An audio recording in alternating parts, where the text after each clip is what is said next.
आं SmainaoBasumatari गिबियावनो बर' रादाब नायगिर नोंथांमोनखौ आंनि चेनेलाव बरायबाय लोगोसे गोजोन फुंबिलिनि गाहाम हामलायथि बावहरबाय नोंथांमोननि थाखाय लानानै फैबाय आं गोदान मोनसे रादाब नोंथांमोना भिडिअखौ अननानै जोबजासिम नायलांदो। दिनै 2026 मायथाइनि 14 जुलाइ दिनैनि माखासे गोनां खौरांफोरानो जादों। सेथि रादाबाव दङ खमलायनाय फेडारेशन अफ इन्डियानि आफादगिरि अजित बसुमतारी बिथांनि मासि लानानै सामलायनाय मेलाव नेपाल हादोराव खमलायनाय फेडारेशन अफ नेपाल दाफुंदों। नेपालनि जाप्पायाव थानाय रयेल निर्माण हटेलाव खुंनाय मेलनि गेजेरजों खमलायनाय फेडारेशन अफ नेपालनि गोदान आफादगिरि महरै कालु मेस आरो गाहाय नेहाथारि महरै अमृत मेसेखौ सायख'नाय जादों। क'क्राझारनि सान्दामारियाव थानाय बड'फा कालचारेल कमप्लेक्सआव सानथामनि हाबाफारिजों कालचारेल सेन्टार क'क्राझार आरो लोरगि थियेटार ग्रुपनि जुथायै बानजायनायाव कास्टम डिजाइननि सायाव मावबादा खुंफुंदों। हाबाफारियाव गाहाय आलासि महरै बाहागो लाफैदों बयनिबो आंगो रुंसारि जुबिन गार्ग बिथांनि अनजालि बिसि गरिमा सइकिया गार्ग बिथाङा। फिन आरोबाव खेबसेबाव आलादा कमतापुर रायजो दाबिनायनि थांखिजों KSDCनि कच राजबंसि हारिखौ हारिसा महरै गनायथिनि दाबि दैखांदों। दाबि गनायाब्ला 100 घन्टा रेल होबथानायनि हुमखि होदों। बे खेबाव बांलादेशी नङा। बे बाराव भारत नेपाल सिमायाव आयेन बेरेखायै हाबनो नाजानाय समाव आमेरिकानि सुबुं सासे हमदों। जर्डन ब्राउन मुंनि सासे सुबुंखौ फोरमान बिलाइ गैयालासे नेपालाव हाबनो नाजानाय समावनो हमनो हादों होनना खौरां मोननाय जादों। भेरगाव जिल्ला बर' माहारियारि फरायसा आफादा भेरगाव महकुमानि बिष्णुराभा भवनाव ड्राग्स बेरेखा सांग्रांथि हाबाफारि खुंदों। भेरगाव जिल्ला बर' माहारियारि फरायसा आफादनि बोसोनगिरि पबित्र कुमार बर'नि दैदेननायाव खुंदों सांग्रांथि मेलखौ। भेरगाव CDPOनि मावख'गिरि भेरगाव महकुमा पुलिस बिफाननि SDPO आरो जिल्ला बनसुनि दैदेनगिरिजों मावथिफोरा बाहागो लादों। मैया 13 जुलाइआव नागालेन्डनि समके-दिमा जिल्लानि सुमखि खाथिनि खपनालायाव IED बमा बेरफ्रुनायाव आसाम राइफल्सनि सासे जवाननि जिउ गोमायो होनना खौरां मोननाय जादों। खौरां मोननाय बायदिब्ला जिउ गोमानाय हाबिलदारनि मुङा महम्मद इकबाल आरो गुबुन 4 जवानाबो जोखोम जादों होनना मिथिनो मोन्दों। खौसेथि बर' सुबुं आफाद UBPOनि मोनसे थान्दै हान्जाया मैया आसाम सोरखारनि सोलोंथाइ ट्राइबेल अनसाइ आरो गोनोखोआरि फोरमायथि बिफाननि मन्थ्रि डक्टर रुनुस पेगु बिथांखौ गावनि मावख'आव लोगो हमहैदों। लोगो हमहैनाय थान्दै हान्जाया डिब्रुगड़ मुलुग सोलोंसालिनि बर' बिफाननि गुबुन गुबुन जेंनाफोरनि सोमोन्दै मन्थ्रिनो मिथिहोदों आरो बेफोर जेंनाफोरखौ थाबैनो सुस्रांनो थाखाय गांसे गोसोखां बिलाइ गथायदों। सा-सानजा आसामनि बर' बांसिन ओनसोलनि थाखाय बर' बिफाननि मोनसेल' गोजौ सोलोंथाइ फसंथान, नाथाय दासान्दि बे बिफानाव सानैल' फोरोंगिरिजों सोलिगासिनो दङ होनना खौरां मोन्दों। जायनि जाउनाव UCCनि बिथोन बायदियै बिफाना दासिमबो आबुङै जौगानो हायाखै। बे बिथिङाव जोङो खौसेथि बर' सुबुं आफादनिफ्राय मुलुगसोलोंसालिनि बिबानगिरिफोरनि नागिरनाय बायदि मुलुगसोलोंसालियाव नांगौबायदि थोजासे फोरोंगिरिजों लोगोसे खालि जानानै थानाय पस्टफोरखौ थाबैनो आबुं महर होनानै बर' बिफानखौ आबुङै महर होनो खावलायहैदों। मिरु बनसुनि लोगो आफादगिरि जन बसुमतारिया खृष्टान धोरोमारि सुबुंफोरनि सायाव बिबुंथि लाखिनायखौ गोथौ दुखु मोननाय फोरमायथिदों लोगोसे गोख्रों फिनजाथाय होदों। मन्थ्रि बिस्वजित दैमारि बिथांनिसिम। बिस्वजित दैमारि जाय दाख्लैबावैसो तामुलपुरनिफ्राय MLA जानानै मन्थ्रिबो जाबाय नङा होमबा आसाम केबिनेटआव, बिथाङा मोनसे बाथ्रा बुंदों बर' खृष्टियानफोरा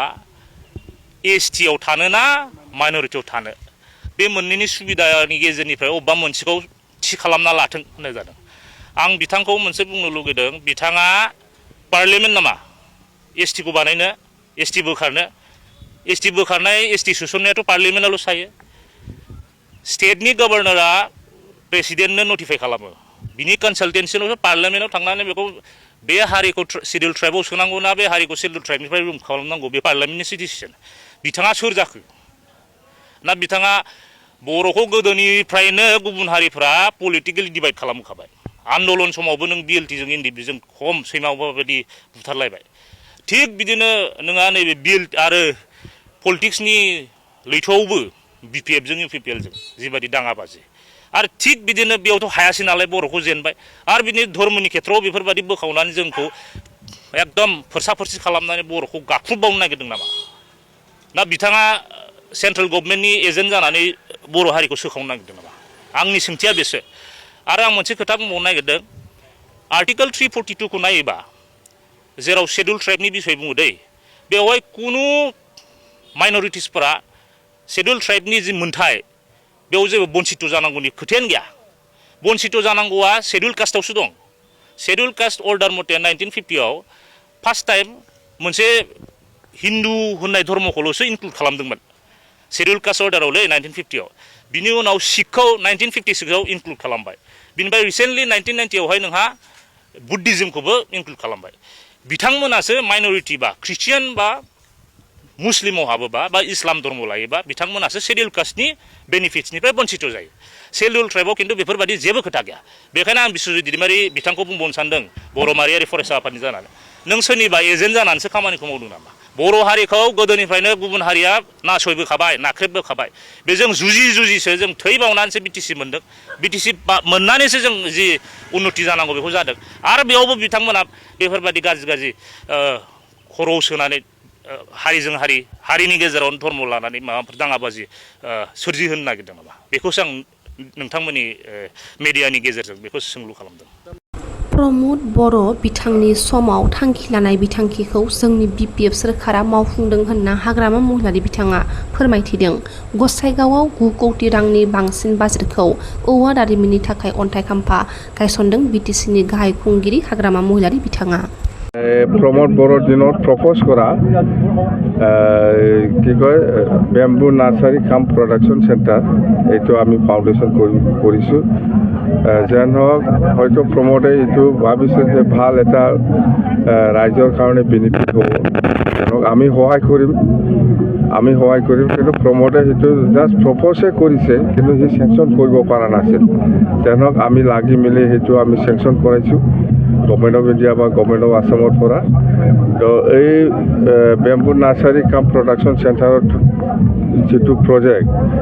এটো আমি বনাম কিন্তু আমি গভর্নমেন্টে যদি চলাই সেইটো লাস্টিং নহব ভাল নহব সেই কাৰণে আমি আজিয়ে কৈ দিছো ৰাজহুৱাভাৱে যে আমি প্ৰজেক্টটো কমপ্লিট কৰাৰ পিছত সেইটো প্ৰাইভেট পাৰ্টি লিজত দিব লাগিব নহলে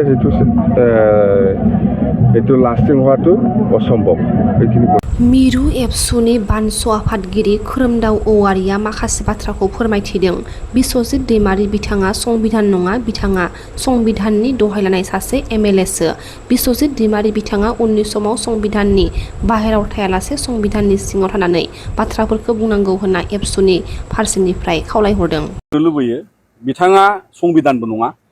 बिथाङा भारत संबिजितनि दहायाव समायखिरा लानानै बिथाङा माने सासे दिनै लेजिस्लेटर एमएलए प्लास बिथाङा मन्थ्रिबो जाबाय जों बिथांखौ मान होयो बेवहाय संबिधानिक जि माखासे